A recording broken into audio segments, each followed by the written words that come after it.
ഒരു പരീക്ഷയിൽ ജയിക്കാൻ 36% മാർക്ക് വേണം. 160 മാർക്ക് കിട്ടിയ കുട്ടി 20 മാർക്കിൻ്റെ കുറവ് കാരണം തോറ്റു. എത്ര മാർക്കിനാണ് പരീക്ഷ നടന്നത്? പരീക്ഷ എത്ര മാർക്കിനാണ് നടന്നത്? അതായത് പരീക്ഷയുടെ ആകെ മാർക്ക് എത്ര അറിയില്ല. പരീക്ഷയുടെ ആകെ മാർക്ക് നമുക്കറിയില്ല.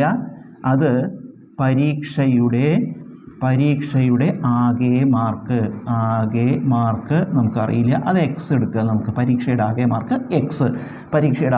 എക്സ്.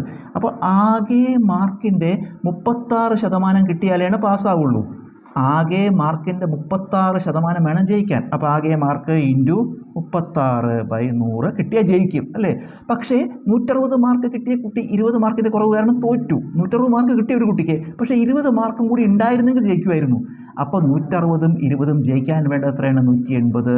160ഉം 20ഉം കൂട്ടിയാൽ ജയിക്കാൻ വേണ്ടത് 180.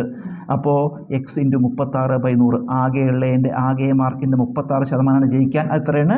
180. ഇതെന്ന് എങ്ങനെ എക്സ് കാണുക? എക്സ് സമം ഇൻറ്റു 36/100 അങ്ങോട്ട് എടുക്കുക. അപ്പോൾ 180 ഇൻറ്റു റെസിപ്രോക്കൽ ഇടുക 100/36. നമുക്ക് ഈ 36 ഇൻറ്റു 5 ചെയ്താൽ 180 കിട്ടും. 36നെ 5 കൊണ്ട് ഗുണിച്ചാൽ 180 കിട്ടും. അപ്പോൾ ഇവിടെ പഠിച്ചൊരിക്കൽ 5 നടുക.